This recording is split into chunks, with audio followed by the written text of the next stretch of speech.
진짜 사과는 아프다. 한기주씨, 미안할 땐 미안하다고 말하세요. 자존심 세우면서 사과하는 방법은 없어요. 드라마 파리의 연인. 언젠가 별 생각 없이 드라마를 보다가 이 장면에서 속이 뜨끔했다. 화해의 손을 제때 내밀지 않고 자존심만 세우다 갈등의 앙금을 남긴 기억이 불현듯 되살아났기 때문이다.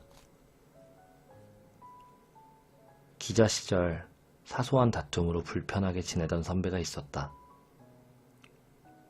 토라지기 전에는 꽤 돈독한 사이였지만 자존심 탓인지 먼저 잘못을 시인하려 들지 않았다.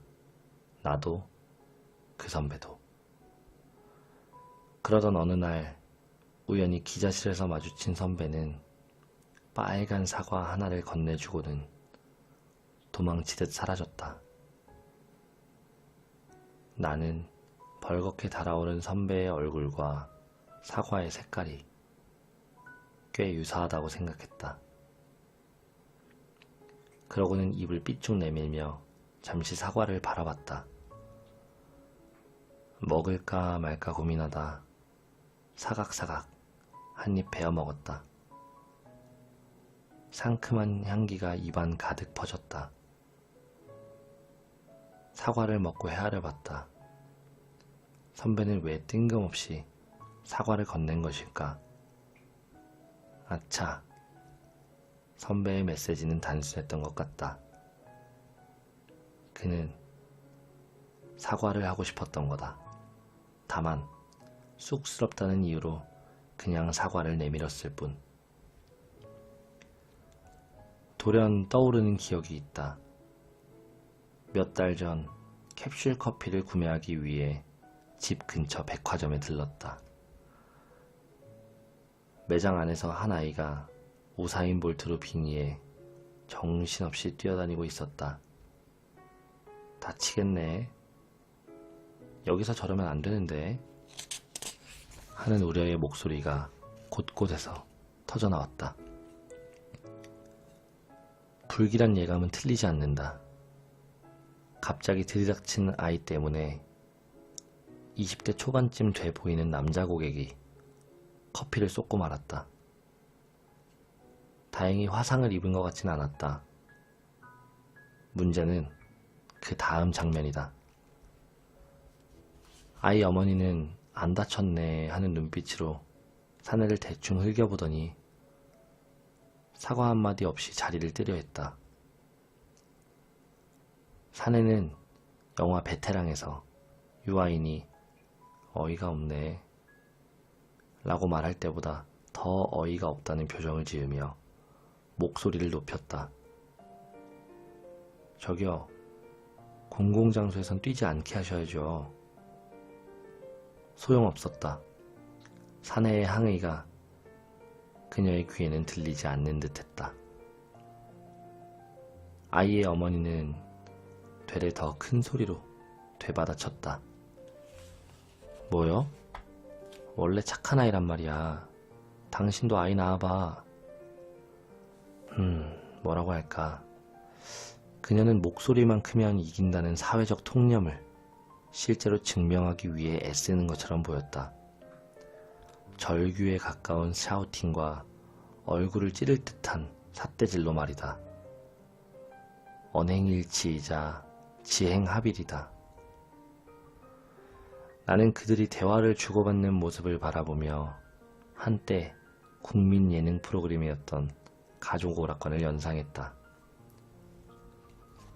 특정 출연자가 헤드폰을 쓴 채 다른 출연자의 입 모양만 보고 단어를 알아맞히는 고요 속의 외침이라는 코너를 사내와 아이 어머니가 충실히 재현하는 것처럼 보였다. 뒷맛이 씁쓸했다. 언제부터인가 우리 사회는 염치를 잃어버린 것 같다. 지하철에서 어깨를 부딪혀 놓고 그냥 내빼는 사람이 수두룩하고 버스나 기차에서 1시간 가까이 목소리 데시벨을 최대치로 높여 통화하는 사람도 자주 보게 된다. 옆좌석에 앉은 사람을 투명인간 취급한다고 할까? 염치가 사치가 됐다고 할까? 염치는 본디 부끄러움을 아는 마음을 뜻한다. 염치가 없는 사람은 부끄러움을 모르는 사람이다. 그런 사람을 낮잡아 우린 얌체라고 부른다. 물론 사과는 어렵다. 하늘의 별 따기만큼 어렵다. 노래도 있다. 엘튼 존이 목 놓아 불렀다. 미안하다는 말은 세상에서 가장 하기 힘든 말인 것 같아. 사과가 뭘까? 도대체 그게 뭐기에 나이가 들수록 어렵게 느껴지는 걸까? 우린 왜 미안해 라는 말을 먼저 꺼내는 사람을 승자가 아닌 패자로 간주하는 걸까? 사과를 뜻하는 단어 어폴로지는 그릇됨에서 벗어날 수 있는 말이라는 뜻이 담겨있는 그리스어 어폴로지아에서 유래했다. 얽힌 일을 처리하려는 의지와 용기를 지닌 자만이 구사할 수 있는 승리의 언어가 사과인 셈이다. 사과의 한자를 살펴보면 그 뜻이 더욱 분명해진다. 사과의 사에는 본래 면하다 혹은 끝내다 라는 의미가 있다. 과는 지난 과오다. 지난 일을 끝내고 사태를 다른 방향으로 전환하는 행위가 바로 사과인 것이다. 먹는 사과의 당도가 중요하듯 말로 하는 사과 역시 그 순도가 중요하다. 사과의 질을 떨어뜨리는 단어가 있으니 바로 하지만이다. 뭐뭐 하지만에는 내 책임만 있는 게 아니라 네 책임도 있어 라는 의미가 담겨 있다. 그런 사과는 어쩔 수 없이 하는 사과. 책임 회피를 위한 변명으로 변질되고 만다. 사과에 하지만이 스며드는 순간 사과의 진정성은 증발한다. 언젠가 정중히 사과를 건네는 사람의 표정을 들여다본 적이 있다. 그는 어딘지 힘겨워 보였다. 숨을 내쉴 때마다 입술이 파르르 떨렸다. 왜일까? 엉뚱한 얘기지만 영어 단어 sorry의 어원과 관련이 있을지도 모르겠다. 미안함을 의미하는 sorry는 아픈, 상처라는 뜻을 지닌 soul에서 유래했다. 그래서일까? 진심 어린 사과에는 널 아프게 해서 나도 아파 라는 뉘앙스가 스며있는 듯하다. 진짜 사과는 아픈 것이다. 가짜와 진짜를 구별하는 법. 영화 종이달의 주인공 리카는 평범한 은행원으로 일하며 조금은 지루한 일상을 살고 있다. 그러던 어느 날 백화점에서 충동적으로 화장품을 구매한 그녀는 얼떨결에 고객이 예금에 손을 대면서 걷잡을 수 없는 나락에 빠진다. 아슬아슬한 일탈을 이어나간다. 영화의 제목이기도 한 종이달은 무슨 뜻일까? 과거 일본의 사진관이 처음 생길 무렵 초승달 모양의 가짜 달을 매단 채 한껏 폼을 잡고 가족 사진을 찍었다. 그래서 종이달은 가족이나 연인과 보낸 가장 행복한 순간을 의미한다고 한다. 영화에서 가장 인상 깊은 장면은 횡령한 돈을 흥청망청 쓰고 집으로 향하던 리카가 새벽 하늘에 걸려있는 초승달을 지그시 바라보는 순간이다. 이는 관객들에게 훔친 돈으로 누리는 행복도 행복일까? 가짜 행복일까? 라는 질문을 던지는 것처럼 보인다. 글쎄다. 리카의 행복은 진짜도 가짜도 아닌 어쩌면 사이비 행복이 아닐는지. 사이비. 비슷하긴 하지만 가짜인 것을 의미한다. 물건으로 치면 정교한 모조품이다. 사이비는 진짜와 비슷하다. 그래서 때로는 진짜와 구별하기 어렵고 때로는 진짜보다 더 진짜 같기도 하다. 하지만 사이비의 생명은 짧다. 유통기한이 그리 길지 않다. 진실한 것이 아니기에 언젠가는 그 실체가 탄로나고 만다. 물건이 그렇고 사람이 그렇고 감정도 그렇다. 그렇다면 진짜와 가짜를 쉽게 구별하는 요령이라도 존재하는 걸까? 특별한 방법까지는 아니지만 다음 이야기가 도움을 줄지도 모르겠다. 오래전 경제부 기자 시절 시중은행의 위패 감별사를 만난 적이 있었다.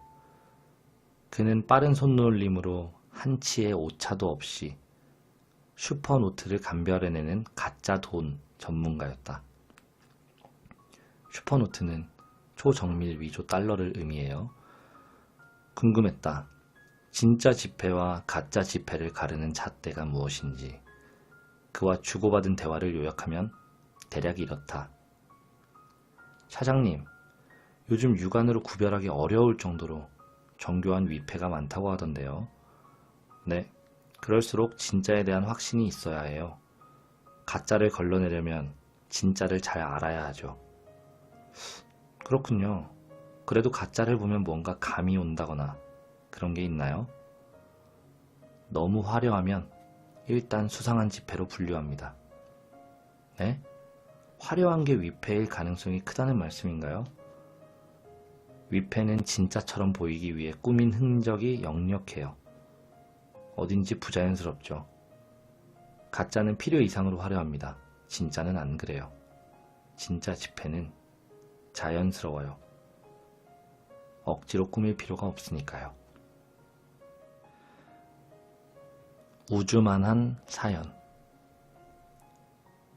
우리나라 지하철의 경우 거의 모든 스크린도어에 점자 표기가 되어 있다.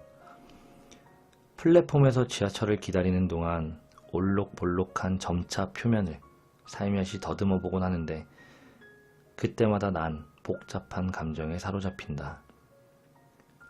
이 작은 점이 내겐 말 그대로 점에 불과하지만 다른 누군가에게는 소중한 선 또는 길이 될 테지. 우린 각자 처지에 따라 다른 게 많다는 사실을 망각한 채 살아가는지도 몰라. 슬그머니 뇌리를 스치는 기억이 있다. 막 영어를 배우기 시작해서 알파벳 B와 D가 헷갈리던 코흘리게 시절이었다. 집 근처에 있는 허름한 동네 미용실에서 사람 손때가 켜켜이 쌓여 광택까지 흐르던 여성 잡지 한 권을 집어들었다. 페이지를 넘기다가 우화 비슷한 사연을 읽었다. 잡지를 덮을 즈음 글이 실린 매체와 이야기가 도무지 어울리지 않는구나 생각했다. 유치원 학예회에 로미오와 줄리엣을 연극으로 올려 연애편지 한 줄 안 써본 아이들이 서로의 얼굴을 맞댄 채 오 나의 영원한 줄리엣, 오 로미오 같은 대사를 절절하게 주고받는 것 같다고 할까. 하지만 어찌된 일인지 낡은 잡지에서 읽은 이야기가 머릿속을 며칠 동안 떠나지 않았다. 돌이켜보면 당시 난 애늙은이 소리를 자주 들었다. 그럴만했다. 등하교 때마다 내가 어디서 와서 어디로 가는지 고민했고 낯선 광경을 목격하면 삶에 대한 크고 작은 의문을 품기도 했으니 말이다. 특히 동네 미용실 같은 곳에서. 여하튼 이야기 내용은 다음과 같다. 덜컹거리는 기차 안, 창밖을 응시하던 중년 사내가 돌연 여보, 들판은 초록빛이네 라고 외쳤다. 남편을 흐뭇하게 바라보던 아내가 미소를 지으며 대꾸했다. 맞아요. 제대로 봤네요, 여보. 사내는 흥에 겨운 듯 말을 이었다. 창밖으로 스쳐 지나가는 장면 하나하나가 사내의 눈에는 새로운 것처럼 보이는 듯 했다. 와, 태양은 불덩어리 같고 구름은 하얗고 하늘은 파랗고. 승객들은 사내의 행동이 수상하다는 투로 웅성거리기 시작했다. 오지랖 넓은 승객 하나가 슬쩍 다가오더니 손으로 입을 가린 채 아내에게 귀옛말을 건넸다. 아주머니, 남편 좀 병원에 데려가요. 상태가 좋지 않은 것 같네요. 객차 안에는 어색한 정적이 감돌았다. 다들 사내의 아내가 어떤 대답을 내놓을지 궁금해하는 것처럼 보였다. 한 승객은 딱하다는 투로 빈정거렸다. 맞아. 정상이 아닌 것 같아. 아내는 사람들의 이 같은 시선과 반응을 예상이라도 했다는 듯 덤덤하게 입을 열었다. 사실 제 남편은 어린 시절 사고로 시력을 잃었어요. 최근에 각막을 기증받아 이식 수술을 받았고 오늘 퇴원하는 길이랍니다. 이 세상 모든 풍경이, 풀 한 포기가, 햇살 한 줌이 남편에겐 경이로운 그 자체일 겁니다. 대지에 발을 붙이고 사는 사람치고는 사연 없는 이가 없다. 아무리 보잘것없는 몸뚱어리의 소유자라 할지라도 우주만한 크기의 사연 하나쯤은 가슴속 깊이 소중하게 간직한 채 살아가기 마련이다. 다만 그러한 사정과 까닭을 너그럽게 들어줄 사람이 많지 않은 게 현실인 듯하다. 우리 마음속에 그럴 만한 여유가 없기 때문일까? 아니면 우리 가슴에는 그 무엇으로도 메울 수 없는 커다란 구멍이 나 있기 때문일까? 가끔은 아쉽기만 하다. 가장자리로 밀려나는 사람들. 온종일 비가 추적추적 내려서 마음마저 축 가라앉은 날이었다. 67살쯤 돼 보이는 여자아이가 아버지와 함께 우산을 쓰고 걸어가는 모습이 눈에 들어왔다. 비 오는 날 어린 자녀와 부모가 우산을 맞잡은 모습을 뒤에서 지켜보면 부모라는 존재의 역할과 숙명에 대해 생각하게 된다. 자녀가 어린 경우 웬만한 부모는 아들, 딸이 비 맞지 않도록 우산을 자식 쪽으로 가져간다. 그러면 아이는 부모를 올려다보며 묻는다. 아빠, 옷 젖었어? 아니, 거짓말이다. 부모의 한쪽 어깨는 이미 흠뻑 젖어 있다. 자식이 세상 풍파를 겪을수록 빗줄기는 굵어지고 축축한 옷은 납처럼 무거워진다. 그러는 사이 부모는 우산 밖으로 밀려난다. 조금씩, 조금씩, 어쩔 수 없이. 헤아림 위에 피는 위로라는 꽃. 모두가 귀가할 무렵 문을 열지. 손님이 있느냐고? 생각보다 많아. 아베 야로의 동명 만화를 영화화한 심야 식당은 주인장 마스터의 중저음 내레이션으로 문을 연다. 영화 심야 식당에는 막장 드라마에서 흔히 볼 수 있는 분노와 복수의 요소가 없다. 게다가 극의 전개 속도가 한없이 느린 탓에 영화를 보는 내내 감칠맛을 내는 MSG를 한 숟갈도 넣지 않은 요리를 천천히 먹는 것 같았다. 다른 한편으론 간이 안 된 콩나물국처럼 싱거운 결말과 온돌방 같은 따뜻함이 이 영화의 미덕이 아닐까 하는 생각도 했다. 그러고 보면 세상에는 특별하지 않아서 특별한 것이 참 많은 듯하다. 해가 지고 상점마다 불을 밝히는 늦은 밤, 일상에 지친 이들이 무거운 몸을 이끈 채 낡은 미닫이 문을 드르륵 열고 뒷골목 후미진 곳에 있는 식당으로 들어온다.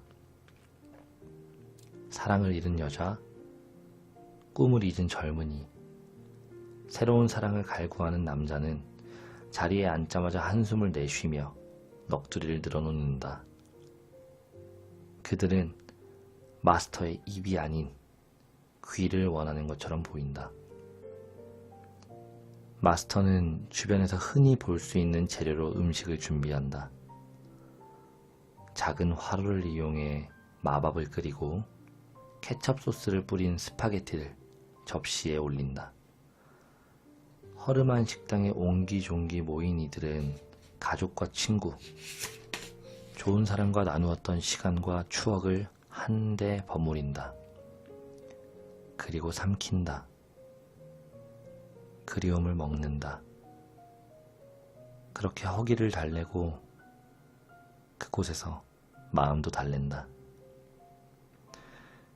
사실 마스터는 그리 친절한 주인장은 아니다. 단골이 아니면 좀처럼 알아채기 힘든 미소를 보이며 팔짱을 낀 채 손님을 맞이한다. 말수도 적다. 정확히 말하면 말을 아낀다. 누구보다 굴곡진 삶을 견뎌온 듯한 그는 상대의 말을 자르거나 함부로 조언을 남발하지 않는다. 차분히 귀를 기울이며 늘 먹던 거로 같은 말로 덤덤하게 대꾸할 뿐이다. 주위를 둘러보면 영화 속 마스터처럼 깊은 상처가 있을 법한 사람들은 타인을 향해 섣부른 위로를 하지 않는 듯하다. 그들은 위로를 정제한다. 위로의 말에서 불순물을 걸러낸다고나 할까? 단어와 문장을 분쇄기에 넣은 뒤 발효와 숙성을 거친 다음 입 밖으로 조심스레 꺼내는 느낌이다. 위로의 표현은 잘 익은 언어를 적정한 온도로 전달할 때 효능을 발휘한다. 짧은 생각과 설익은 말로 건네는 위로는 필시 부작용을 낳는다. 힘 좀 내 라는 말만 해도 그렇다. 이런 멘트에 기운을 얻는 이도 있을 테지만 그렇지 않은 사람도 있다. 힘낼 기력조차 없는 사람 입장에선 기운내 라는 말처럼 공허한 것도 없다. 정말 힘든 사람에게 분발을 종용하는 건 위로일까? 아니면 강요일까? 동사 알다가 명사 알에서 파생했다고 한다. 아는 행위는 사물과 현상의 외피뿐만 아니라 내부까지 진득하게 헤아리는 걸 의미한다. 이를 사람에 대입해 봤으면 한다. 우린 늘 누군가를 안다고 입버릇처럼 말한다. 한두 번 대화를 나누거나 우연히 겸상한 뒤 그 친구 말이야, 내가 좀 알지 라는 식으로 쉽게 내뱉는다. 하지만 제한된 정보로는 그 사람의 진면목은 물론 바닥도 알 수 없는 법이다.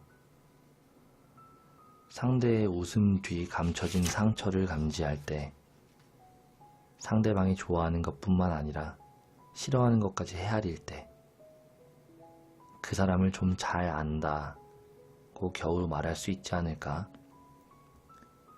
위로는 헤아림이라는 땅 위에 피는 꽃이다. 상대에 대한 알미 빠져있는 위로는 되레 더 큰 상처를 주기도 한다.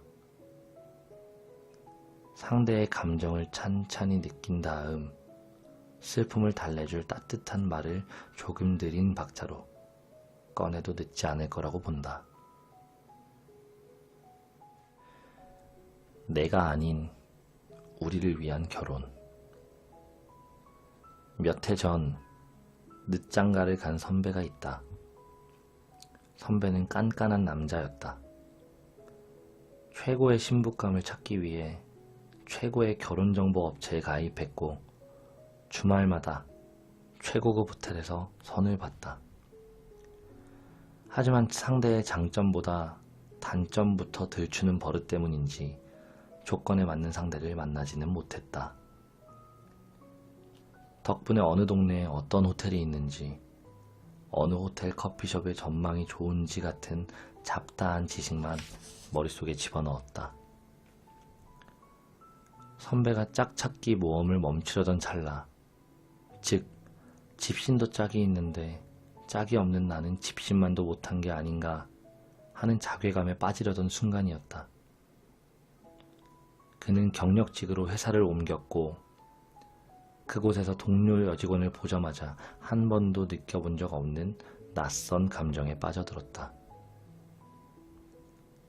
사내 연애를 시작한 그는 반년 만에 결혼에 이르렀다. 이직을 통해 일터와 신부감을 모두 얻었으니 화투에서 한 번에 피 2장을 따는 일타쌍피를 몸소 실천한 셈이다. 결혼식 직후 선배는 의기양양한 표정으로 소회를 밝혔다. 그의 발언에서 나는 약간의 허세와 오글거림과 순수함과 나름의 진정성을 느낄 수 있었다. 와줘서 정말 고마워. 결혼 생활을 아직 해보지 않아서 결혼이 미친 짓인지 아닌지 잘 모르겠어. 내가 쓸데없는 소리를 했나? 이건 못 들은 걸로 해줘. 다만 전에는 나를 위한 결혼을 하려 했던 것 같아. 이 여자를 만나게 되면서 비로소 우리를 위한 결혼을 생각하게 됐지. 내가 아닌 우리를 위한. 마모의 흔적. 어느 포근한 봄날이었다. 집 근처에 있는 타이어 전문점에 들렀다. 문을 열고 들어서자 20대 중반쯤 돼 보이는 엔지니어가 어서오세요 하며 반갑게 인사했다. 청년의 이마와 콧등엔 송골송골 땀이 맺혀 있었다. 타이어를 갈아 끼는 모습을 호기심 어린 눈으로 지켜보다 불쑥 말을 걸어봤다. 불현듯 궁금증이 떠올랐기 때문이다. 저 실례합니다. 여쭤보고 싶은 게 있는데요. 타이어 보면 어떤 생각이 드시나요? 네? 그러니까 타이어가 운전자랑 닮았다거나 뭐 그런... 아, 그럼요. 전 타이어만 봐도 운전자가 어떤 사람인지 알아요. 정말요? 네. 타이어의 마모 상태에 따라 고객의 운전 습관이나 성향을 미루어 짐작하곤 해요. 원래 타이어의 정식 명칭은 러버휠이었다고 해요. 고무 바퀴란 뜻이죠. 근데 언제부터인가 다들 타이어라고 불러요. 왜일까요? 자동차 부품 중 가장 피곤한 게 타이어라는 거죠. 아, 재밌네요. 네. 근데 운전하면서 자동차의 발에 해당하는 타이어를 참 피곤하게 만드는 피곤한 운전자가 많아요. 운전엔 3급이라는 게 있어요. 급출발, 급가속, 급정지인데요. 이걸 밥 먹듯이 하는 운전자들은 성격이 삐딱하고 과격한 경향이 좀 있는 것 같아요. 그들이 끌고 온 차량을 살펴보면 아니나 다를까 타이어 상태가 엉망이라니까요. 아, 그렇게 볼 수도 있겠군요.